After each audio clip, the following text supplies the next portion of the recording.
নমস্কাৰ বন্ধুসকল পুনৰবাৰ আপোনালোকক আমাৰ চেনেললৈ স্বাগতম জনাইছো আজি আমি কিছুমান ইম্পৰ্টেন্ট ওৱান ৱৰ্ড সাবস্টিটিউশনছ কৰিম আৰু আৰম্ভণিতে মই কৈ দিও যে এইখিনি কোৱেশ্চন আমি নিজে হজোৱা কোৱেশ্চন নহয় প্ৰত্যেকটো কোৱেশ্চন এক্সামত আহা কোৱেশ্চন আৰু বহুত বেছি ইম্পৰ্টেন্ট হয় সো লেটস ষ্টাৰ্ট লাষ্ট ক্লাছটোত দুটা কোৱেশ্চন আপোনালোকে কৰিছিল আৰু সবে শুদ্ধ এনসাৰ দিছে তো ফাৰ্স্ট কোৱেশ্চনটো আছিল সিকোফেন্ট সিকোফেন্ট মানে ফ্ল্যাটাৰাৰ হয় এনসাৰটো কিন্তু এটা ফ্ল্যাটাৰাৰ মানে কি ফ্ল্যাটাৰাৰ মানে এনেকুৱা এজন মানুহ যোনে বহুত প্ৰেইজ কৰে প্ৰেইজ মানে যোনে বহুত গুণ গায় কিন্তু হেতু বস্তু সিনসিয়াৰ নহয় ইনসিনসিয়াৰ প্ৰেইজ মানে যদি কোনোবাই সিএমৰ ওচৰত গৈ পেলাই সিএমক কয় স্যার আপুনি সিএম হ'ব নালাগিছিল আপুনি তো পিএম হ'ব লাগে আপোনাৰ ইমান এবিলিটি আছে সো এইবোৰ এটা মিছামিছিকে প্ৰেইজ কৰা বা ফুলাই দিয়া হেতুকে আমি কওঁ ফ্ল্যাটারার বা যোনে বসে যি কয় হেতুকে ইয়েস ইয়েস কৈ থাকে ইয়েস বস কৈ থাকে যদিও দেখা পায় যে বসে ভুল ডিসিশন লৈছে তথাপিও তাতে সাপোর্ট কৰি থাকে সো হেনেকুৱা টাইপৰ মানুহক আমি কওঁ ফ্ল্যাটাৰাৰ যোনে ফুলাই দিয়ে বহুত তেল মাৰে তেলিয়া টডি বুলি আমি ক'ব পাৰো বা বুট লিকাৰ বুলিও কয় সো সিকোফেন্টৰ আমাৰ সিনোনিম হল ইয়াত ফ্ল্যাটাৰাৰ বাকি এইটা সিম্পল এডমায়াৰাৰ ফলোৱাৰ সাপ্লিয়েন্ট মানে এনেকুৱা এজন মানুহ যোনে বহুত ৰিকুৱেষ্ট কৰে বা অনুৰোধ কৰি বা একদম ভিক্ষা নিচিনা কৰে আৰু বেগ কৰি পেলাই ৰিকুৱেষ্ট কৰে হেতুকে কয় সাপ্লিয়েন্ট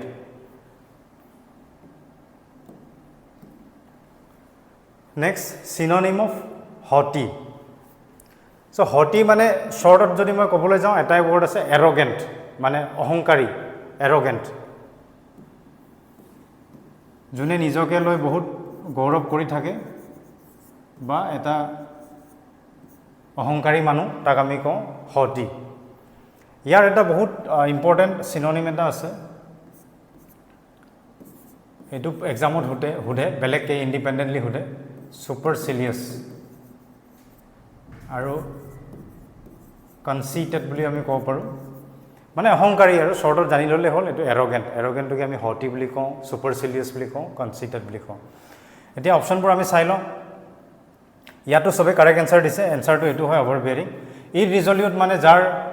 ডিটাৰমিনেশন নাই মানে lack of determination that is called as irresolute মানে এটা নিজৰ ওপৰত এটা গ্ৰিট নাই বা বিশ্বাস নাই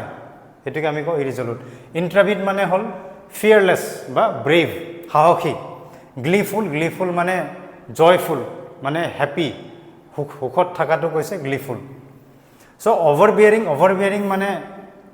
ডমিনেট কৰাটো কৈছে বা ওভাৰপাৱাৰিং কৰাটো কৈছে সো এটো সিনোনিম অলমোস্ট ক্লোজ সিনোনিম হয় এৰোগেন্টৰ লগত মানে এনেকুৱা এটা অহংকাৰী মানুহ লোকক পাত্তা নিদিয়ে লোকক ডমিনেট কৰিব যায় হেতু বুজাইছে সো হটিৰ ইয়াত synonym hall ওভাৰবিয়াৰিং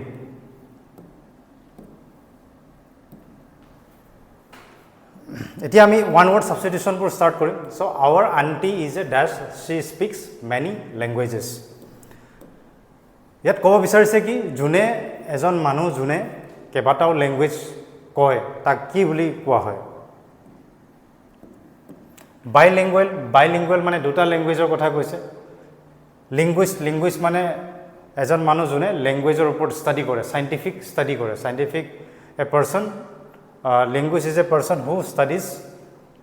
language in a scientific way মানে the scientific study of language or expert হয় তাক তেওকে আমি কওঁ linguist bilingual দুটা language monolingual মানে এটা language সো আমাৰ অপচন এটোৱে থাকে polyglot poly means many আৰু glot মানে language এটো গ্ৰীক ৱৰ্ডৰ পৰা আহিছে polyglot so polyglot is a person who speaks many languages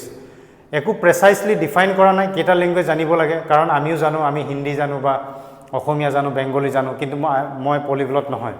so polyglot বুলি ক'লে নরমালি এটা ফিক্স ক্ৰাইটেৰিয়া নাই কিন্তু চাৰিটা বা পাঁচটা ল্যাঙ্গুৱেজৰ সে বেছি জানা মানুহক আমি পলিগ্লট বুলি ক'ব পাৰো চাৰিটা বুলি ক'ব পাৰো মিনিমাম চাৰিটা ল্যাঙ্গুৱেজ তাৰ এই ল্যাঙ্গুৱেজ গিটাত এক্সপাৰ্ট হ'ব লাগিব ফ্লুৱেন্ট হ'ব লাগিব তাকে আমি কওঁ পলিগ্লট লিঙ্গুইষ্ট আৰু polyglot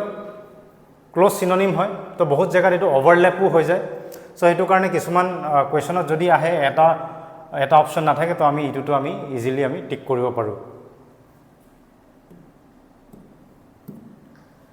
next a deliberate criminal act of setting fire to a house or other building deliberate মানে জানি বুজি কৰা, ইণ্টেনশ্যনেলি কৰা, ঘৰ চৰ জুই জ্বলাই দিয়া, সেইটো কি বুলি কয়? যেনেকৈ অনুমানিকে আমাৰ কয় আগ লগা দিয়া, আগ লগা দিয়া। চ' সেই আগ লগা দিয়া বা জুই লগোৱা মানুহজনক আমি কওঁ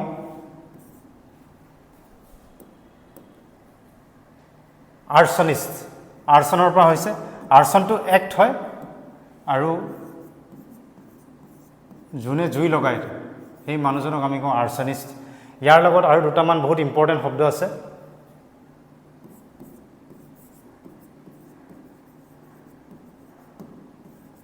পাইৰোমেনিয়াক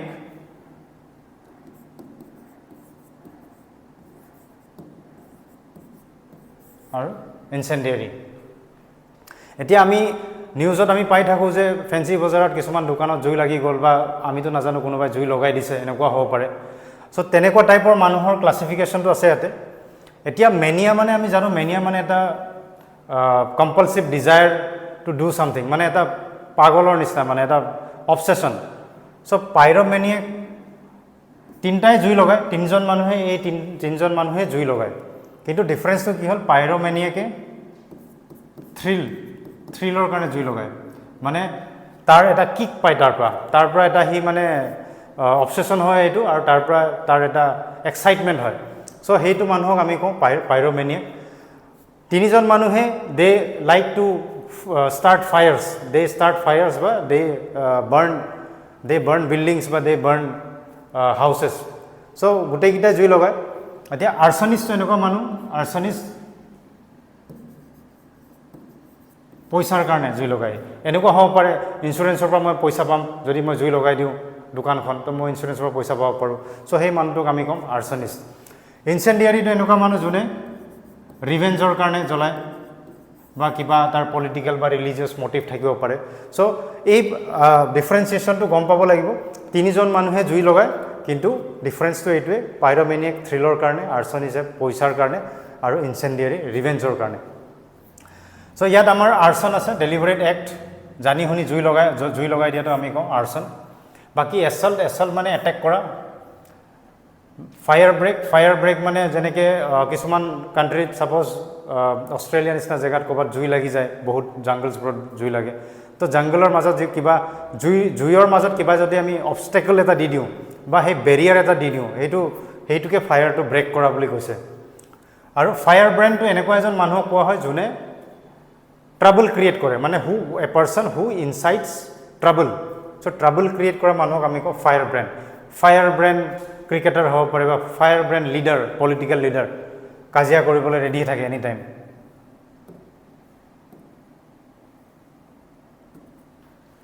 next, a person who is bad in spelling. A person who is bad in spelling or a person who has very bad hand writing is known as cacographist. Cacographist হয়। লিংগুইষ্ট মানে আমি জানো, লিংগুইষ্ট is a person who studies language, সেইটো কেকোগ্ৰাফিষ্ট বুলি কয়। ইয়াত কেকো মিনিংটো হয় হাৰ্ছ বা বেড। কেকছ মানে এইটো এটা ৱৰ্ডৰ পৰা আহিছে কেকছ বুলি, কেকছ মানে বেড বা হাৰ্ছ। তো গ্ৰাফি মানে ৰাইটিং হয়। চ' বেড হেণ্ড ৰাইটিং মানে person who has bed hand writing বা বেড স্পেলিং, তাকে আমি কওঁ কেকোগ্ৰাফিষ্ট। এতিয়া ইয়াৰ এই কেকছ ৱৰ্ডটোৰ পৰা আৰু এটা বহুত ইম্পৰ্টেণ্ট ৱৰ্ড আছে, সেইটো আমি কওঁ কেকোফনি। কেকোফনি। ফোন মানে চাউণ্ড হয়, যেনেকৈ টেলিফোন মানে টেলি মানে ডিষ্টেঞ্চ, ফোন মানে চাউণ্ড। চ' ডিষ্টেঞ্চৰ পৰা চাউণ্ড অহা সেইটো কয়। চ' ফনি মানে চাউণ্ড হয়, কেকো মানে হাৰ্ছ বা bad. So' cacophony is a harsh mixture of sounds. Suppose এটা ট্ৰাফিক ছিগনেলত কোনোবাই হৰ্ণ বজাই আছে, কোনোবাই চিঞৰি আছে, ক'ৰবাত অ'টোৱে হৰ্ণ মাৰি আছে, ক'ৰবাত বাছে horn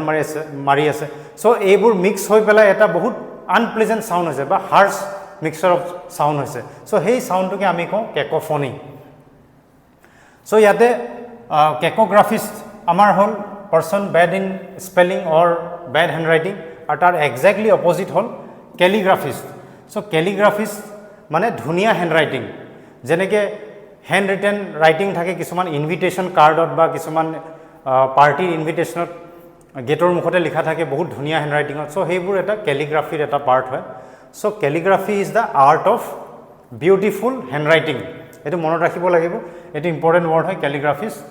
so calligraphy is the art of beautiful handwriting আৰু যোন মানুহে হেনেকে লিখে তেওঁক আমি কওঁ ক্যালিগ্ৰাফিষ্ট বাকি এই পেডান্ট ৱৰ্ডটো আছে পেডান্ট মানে পেডান্টিকৰ পৰা হৈছে পেডান্ট সো পেডান্ট মানে এনেকুৱা এজন মানুহক বা হেই কোৱালিটিটোক আমি কওঁ যোনে সৰু সৰু বস্তু সৰু সৰু ডিটেইলত আননেসেসাৰী কে মানে বেছি দেখাবলৈ যায় সো তেনেকুৱা মানুহক আমি কওঁ pedantic means who is concerned over silly things বা small things or unimportant things that person is known as pedantic a poem of lamentation on the death of someone loved and admired এটা poem হয় কবিতা হয় কোনোবা এজন যদি মানুহ মৰোতে দুখত গায় lamentation মানে এই দুখ বেজাৰ মানে এক্সপ্ৰেছ কৰোতে হেতু গায় বুলি কৈছে কবিতাটো সো হেই কবিতাটোক আমি কওঁ এলেজি এই এলেজি এটা বহুত ইম্পৰ্টেণ্ট ৱৰ্ড হয় এলেজি আছিল নে এলেগি হয় মই প্ৰনাউন্সিয়েশ্যনটো পাহৰি গৈছো এলেজি সো এলেজি এটা means a poem of lamentation on the death of someone loved and admired মানে নাম কীৰ্তন গোৱা নিচিনা এটা কবিতা গোৱা নিচিনা হয় মানুহ এজন মৰিলে দুখতে সো এই এলেজিটোৰ লগত আৰু দুটা ইম্পৰ্টেণ্ট সিনোনিম আছে এলেজি dirge dirge requiem তিনটা সিনোনিম হয় কিন্তু অলপ অলপ পাৰ্থক্য আছে elegy hall poem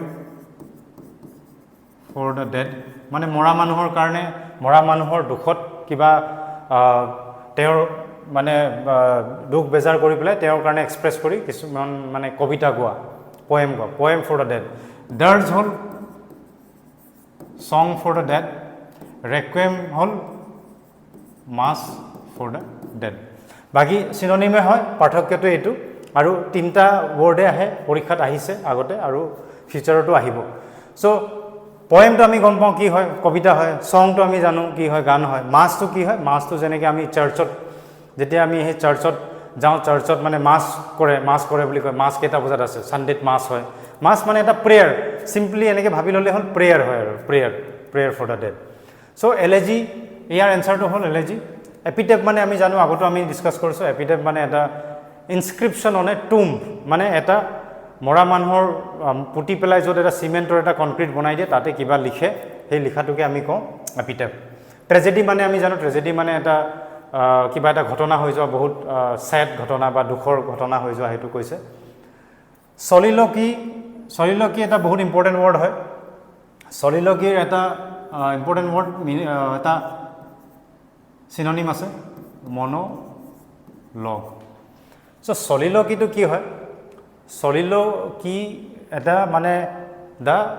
art of speaking to oneself মানে it is the act art নহয় it is the act of speaking to oneself কিয় হয় ইয়াত সোল বুলি এটা আছে সোল দুটা ৱৰ্ডৰ পৰা বনিছে এইটো সোল মানে সিঙ্গল আৰু লকিয়ৰ মানে স্পিক বা কথা কোৱা সো নিজে নিজকে কথা কোৱা এটুকে কওঁ আমি সলিলকি এটু ক'ত হয় যেতিয়া আমি থিয়েটাৰ চাবলৈ যাওঁ থিয়েটাৰৰ ষ্টাৰ্টিঙত বা কিছুমান থিয়েটাৰৰ ষ্টাৰ্টিঙত যেনেকৈ এজন মানুহে আহি পেলাই কাহিনীটো কৈ থাকে তেওঁৰ নিজৰ মাইণ্ডত কি চলি আছে বা নিজৰ থটছবোৰ তেওঁ এক্সপ্ৰেছ কৰি থাকে যাতে অডিয়েন্সে বুজি পায় কাহিনীটো কি হয় অডিয়েন্সে যাতে বুজি পাব তেতিয়া সেই মানুহটোৱে নিজকে কথাটো কৈ থাকে মানে নিজে এটা লং স্পিচ এটা দিয়ে সো সেই স্পিচটোৰ থ্ৰু দি যাতে মানুহে তাৰ মনত কি চলি আছে হেতু বুজি পায় মানে জাস্ট এটা কাহিনী কোৱা নিচিনা এটা স্পিচ হয় সো নিজে নিজকে কয় the act of speaking or it is a speech which a person gives to himself so that the audience understands what is going on in his mind so soliloquy মানে এইটো হয় এটা monologue mono মানেও single soul মানেও single log মানে speech যেনেকৈ dialog মানে দুজন মানুহৰ মাজত স্পিচ সো মনোলগ মানে নিজে নিজকে কোৱা স্পিচ সো সেইটো একদম সিমিলাৰ হয় মনোলগ মানেও তেনেকুৱাই হয় যে নিজে নিজকে কথা কোৱা বা নিজে এটা নিজে স্পিচ দি থাকা আৰু মানুহক শুনাবলৈ সো সলিলকি আৰু মনোলগ ক্লোজ সিনোনিম হয় আমি সিনোনিম বা সাবস্টিটিউট হিচাপেও আমি ইউজ কৰিব পাৰোঁ এইটো এটা ইম্পৰ্টেণ্ট ৱৰ্ড হয় সলিলকি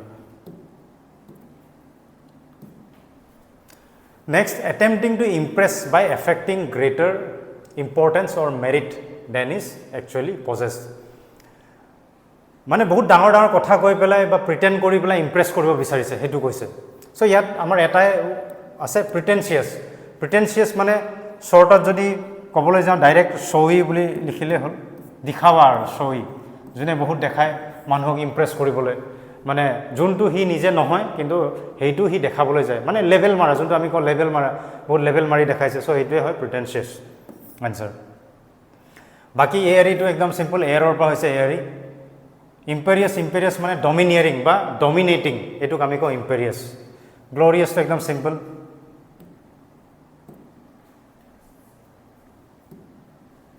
next art of preserving skins of animals birds and fishes art of preserving মানে এনিমেলৰ বা বাৰ্ডৰ স্কিনটো প্ৰিজাৰ্ভ কৰে যেনেকৈ আগৰ ৰজা মহাৰাজাৰ ঘৰত কিছুমান পুতলা নিচিনা থয় টাইগাৰ থৈ দিয়ে লায়ন থৈ দিয়ে বা wolf থৈ দিব বা কিছুমান এনিমেলছ থৈ দিয়ে তাত খালি স্কিনটো থাকে স্কিনৰ ভিতৰত খেৰৰ নিচিনা কিবা ভুচা ভৰাই সেইটো থৈ দিয়ে মানে স্কিনটো প্ৰিজাৰ্ভ কৰে চ' সেই আৰ্টটোক কি বুলি কয় এইটো হৈছে art of preserving skins of animals birds and fishes এতিয়া আমি স্কিন ডক্টৰ আমি জানো স্কিন ডক্টৰ কি বুলি কয় dermatologist skin doctor is known as skin specialist doctor is known as dermatologist and the branch of study is known as dermatology তাৰমানে এই drama যোনটো ৱৰ্ড আছে ডাৰ্মা মানে স্কিন হয় স্কিন চ' ডাৰ্মা মানে স্কিন হয় ডাৰ্মেটলজি ইয়াত আছে আৰু টেক্সিডাৰ্মি বুলি আছে dermy so' derma means skin taxi মানে এৰেঞ্জমেণ্ট হয় এৰেঞ্জমেণ্ট কৰা কিবা এটা বস্তু এৰেঞ্জ কৰা so' taxidermy is the art of preserving skins of animals birds and fishes so' সেই আৰ্টটো যোনটো এনিমেলছৰ স্কিন প্ৰিজাৰ্ভ কৰে সেইটোকে আমি কওঁ টেক্সিডাৰ্মি এতিয়া এই ডাৰ্মা ৱৰ্ডটোৰ পৰা আৰু এটা ইম্পৰ্টেণ্ট ৱৰ্ড আছে মই এইটো লিখি দিছোঁ পেচিডাৰ্ম চ' পেচিডাৰ্ম we can call পেচিডাৰ্ম to any থিক স্কিনড এনিমেল যিকোনো চামৰা দাঁত থকা এনিমেলক আমি পেচিডাৰ্ম বুলি ক'ব পাৰোঁ আৰু মষ্টলি আমি এলিফেণ্টৰ ক্ষেত্ৰত ইউজ কৰোঁ এলিফেণ্টক আমি পেচিডাৰ্ম বুলি কওঁ এলিফেণ্টক আমি পেচিডাৰ্ম বুলি কওঁ কাৰণ থিক স্কিন এনিমেল পেচিডাৰ্ম মানে থিক স্কিন এনিমেল আমি ৰাইন'চৰছকো আমি ক'ব পাৰোঁ বা হিপ'পটমাছকো আমি ক'ব পাৰোঁ কিন্তু মষ্টলি মানে নিউজত বা কিতাপত বা পেপাৰত আমি এলিফেণ্টটোকে বেছিকৈ ইউজ কৰে এলিফেণ্টটোক পেচিডাৰ্ম বুলি মানে সেই শব্দটো ইউজ কৰে বাকী চেছমলজি মানে আমি জানো সেইটো আৰ্থকুৱেকৰ ষ্টাডি কৰা art of studying the study of earthquakes is called a seismology বাকী taxonomy is the study of classification of organisms organism মানে লিভিং অৰ্গেনিজম যেনেকৈ আমাৰ প্লেণ্টছ হ'ব পাৰে এনিমেলছ হ'ব পাৰে মানে এইটো ছাপ'জ এটা এনিমেল ফিছত পৰে বা এইটো এনিমেল ৰেপটাইলছত পৰে বা কিছুমান যেনেকৈ কণী পৰা এনিমেলছ এটা ক্লাছিফিকেশ্যন হয় কণী নাপাৰা বা লাইভ মেমেলছবোৰক এটা বেলেগ এটা ক্লাছিফাই কৰে চ' তেনেকৈ ভাগ কৰা ক্লাছিফাই কৰা সেই চাইণ্টিফিক ষ্টাডিটোক আমি কওঁ টেক্সনমি ইম্পৰ্টেণ্ট ৱৰ্ড হয় টেক্সনমি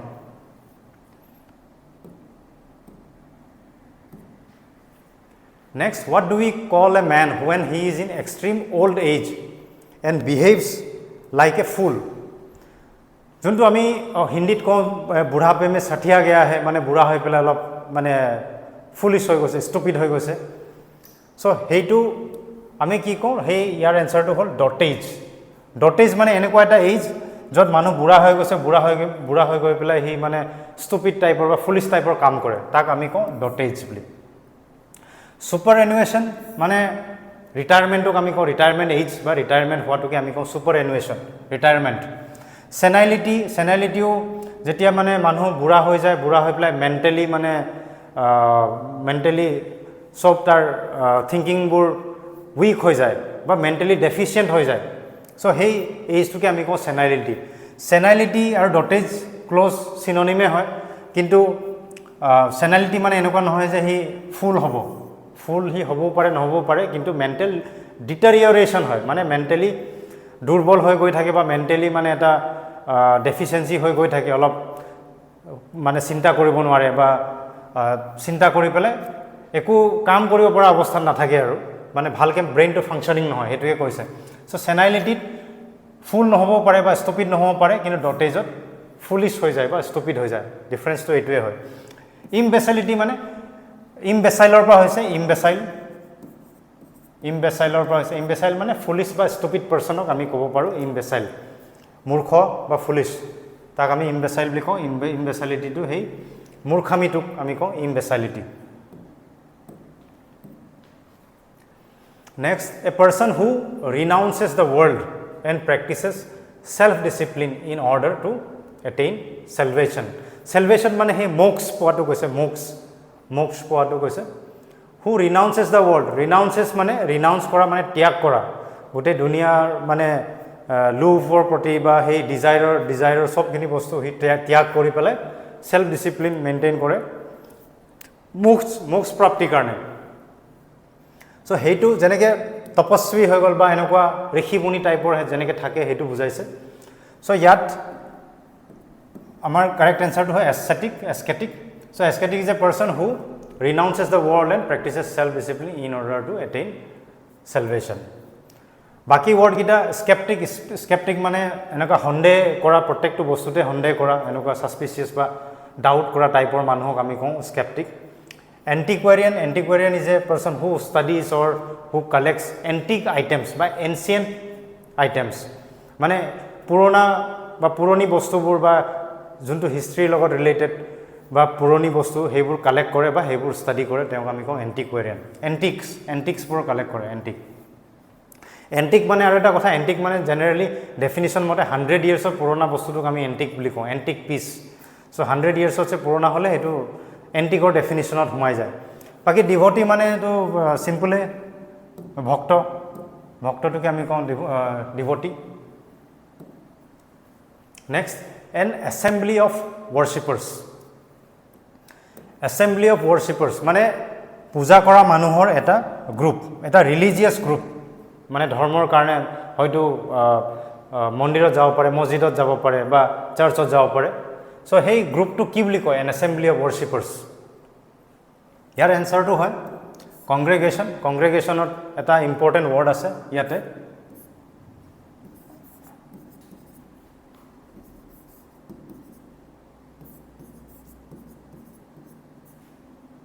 ইয়াৰ মানে হল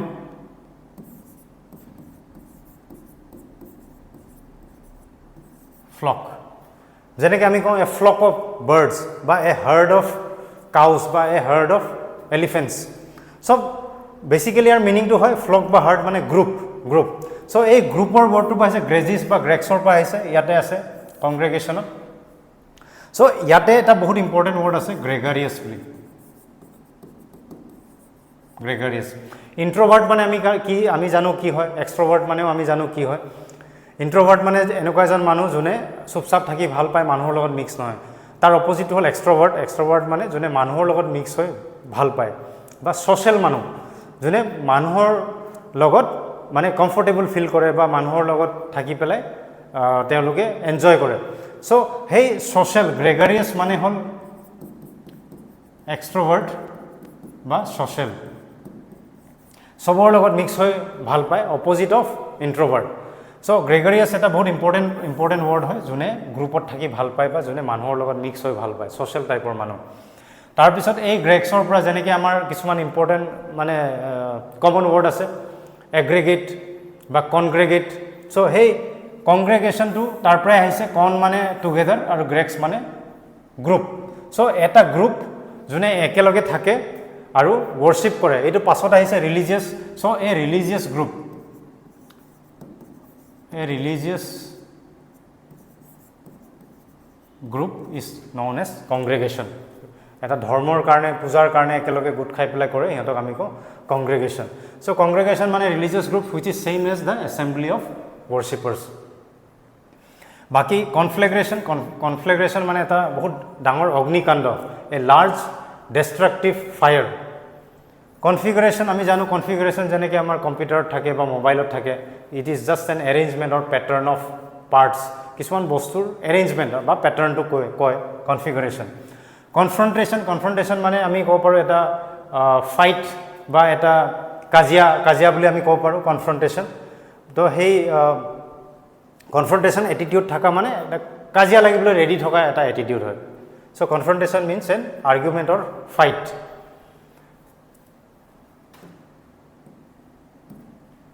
next reproducing or memorizing word for word আমি কওঁ ন এইটো ৱৰ্ড বাই ৱৰ্ড এইটো কৰিব লাগিব বা এইটো একদম ৱৰ্ড বাই ৱৰ্ড মুখস্থ কৰিব লাগিব চ' তাৰ মানে কি হ'ব পাৰে ভাৰ্বেটিম ভাৰ্বিয়েজ ভাৰ্বেলিজম ভাৰ্বছ চ' এইটো কুৱেশ্যন আপোনালোকে কৰি চাব আৰু কমেণ্ট বক্সত জনাব ইয়াৰ এনচাৰটো ইয়াৰ লগত আৰু এটা ৱৰ্ড মই কৰিব দিছোঁ আপোনালোকক ওৱান হু পজেছেছ মেনি টেলেণ্টছ চ' এই দুটা কুৱেশ্যন আপোনালোকে কমেণ্ট বক্সত জনাব আৰু তাৰপিছত আমি নেক্সট ক্লাছত এইটো ডিছকাছ কৰি ল'ম আৰু যদি এই ভিডিঅ'টো আপোনালোকৰ কাৰণে হেল্পফুল হয় আমাক লাইক কৰিব ছাবস্ক্ৰাইব কৰিব শ্বেয়াৰ কৰিব আৰু আমাক ছাপোৰ্ট কৰি থাকিব so' thank you very much for ৱাচিং and see you in the next video'